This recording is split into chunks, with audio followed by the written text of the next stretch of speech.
You know, everyone on YouTube seems to be looking for that shortcut, right? That magic way to get a huge audience like overnight. Yeah, the instant success stream. Exactly. And today's deep dive, well, it jumps right into that. We're looking at this whole idea of buying dead YouTube channels and trying to bring them back to life. Sounds tempting, doesn't it? Like, boom, instant subscribers. Totally. But as we're going to find out, well, it's a bit more complicated than it looks. Right. And this isn't just theory, is it? We've got this case study, thanks to that transcript you shared from the YouTuber. Yikes.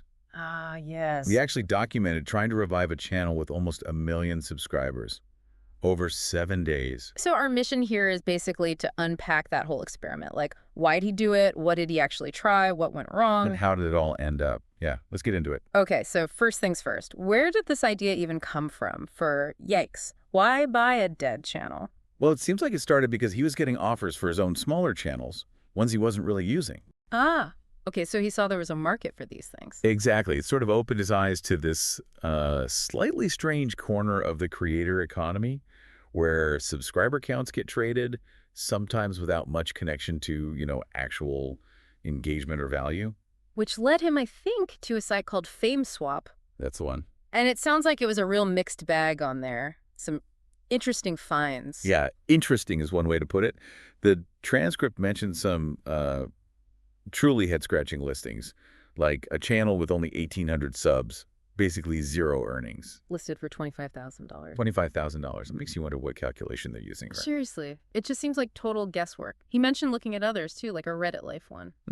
Yeah, 74K subs, some viral shorts. And then just completely random channels like Crafty Steve or something. Yeah, it paints this picture of a really unpredictable, maybe slightly irrational marketplace out there. Definitely shows the range of what you might find. Channels maybe with a tiny bit of life left, others just weird. Uh-huh.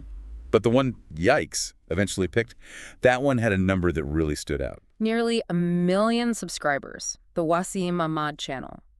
And he bought it for $1,000. Yep, 991,000 subscribers for $1,000. Okay, so the big question then, and I was definitely thinking this, why that one? Compared to the others, it seemed kind of random and, well, dead. Right.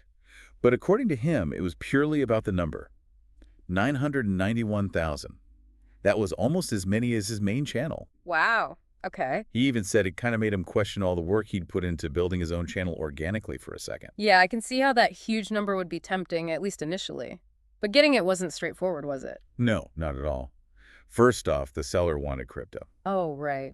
Red flag, maybe? Yeah, yikes. Was a bit hesitant too, understandably.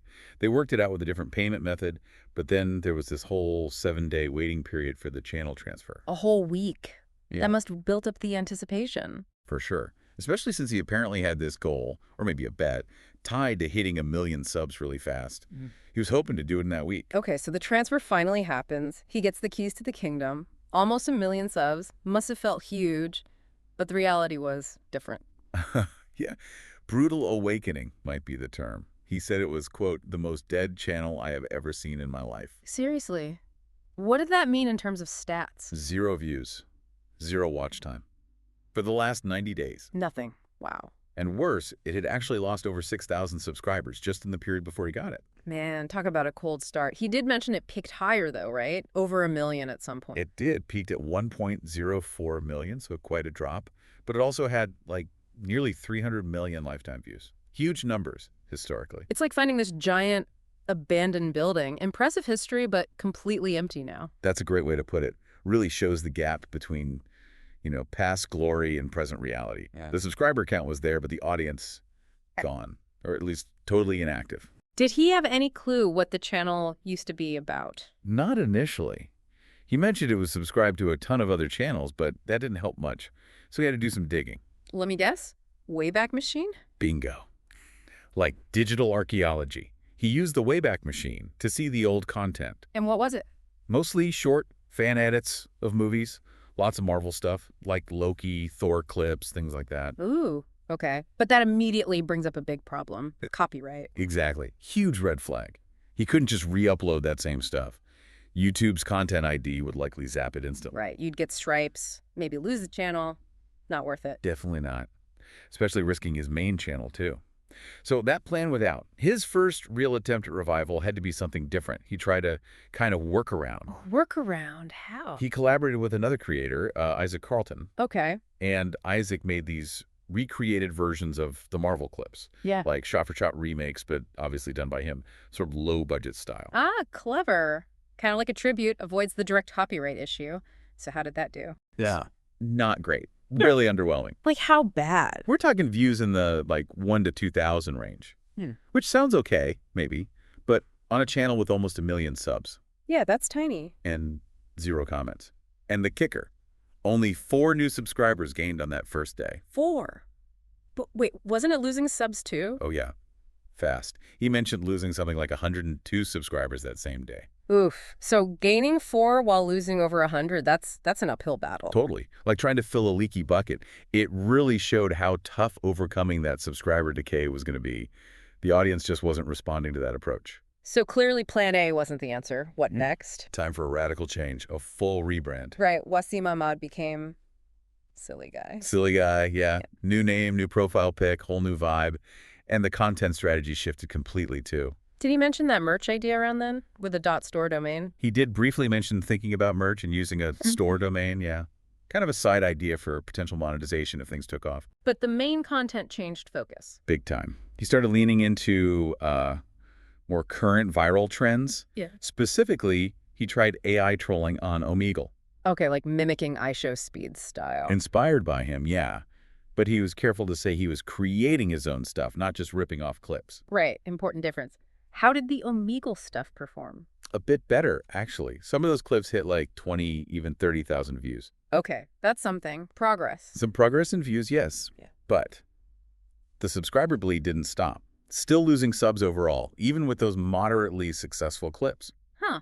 So even jumping on a trend wasn't enough to turn the tide. It seems not. It wasn't enough to really re-engage people or bring in enough new ones to outweigh the losses. Man, it sounds like he was trying a bit of everything. Movie recreations, Omegle pranks. But then he shifted again, didn't he? Away from what he called brain rot.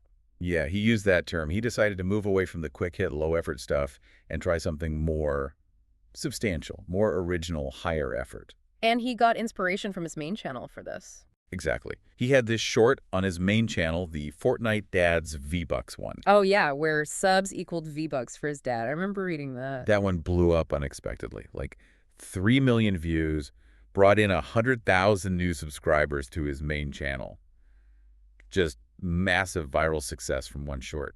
Crazy number. So he figured maybe that's the secret sauce. High effort, original concept. That seemed to be the thinking. So he made a similar kind of high effort, unique short, specifically for the Silly Guy channel.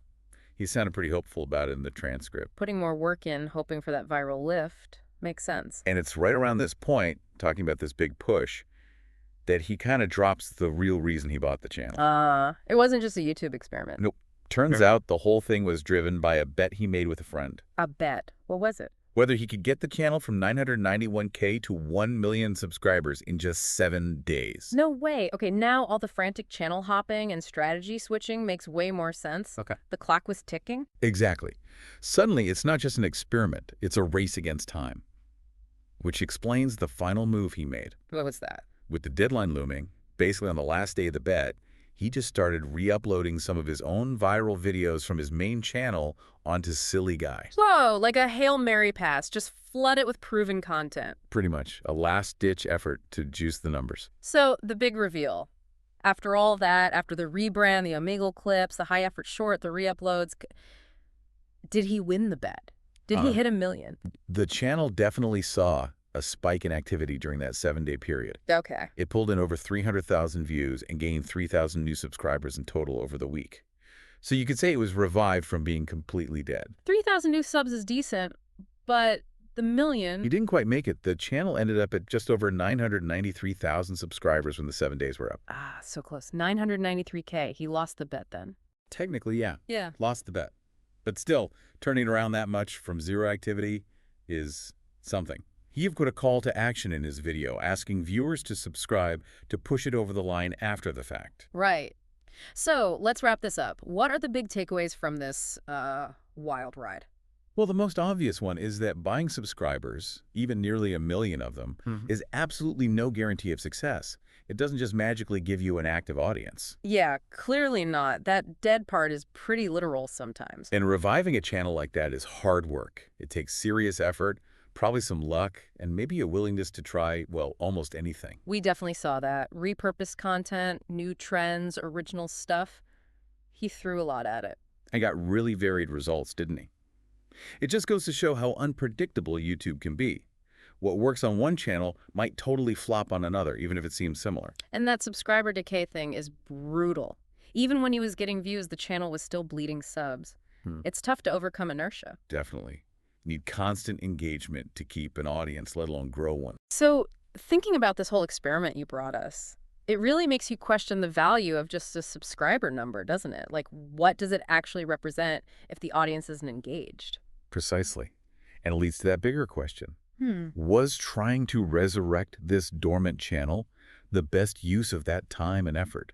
Could building something new, a genuinely active community from scratch, have been a better long-term play, even if it started smaller? Hmm.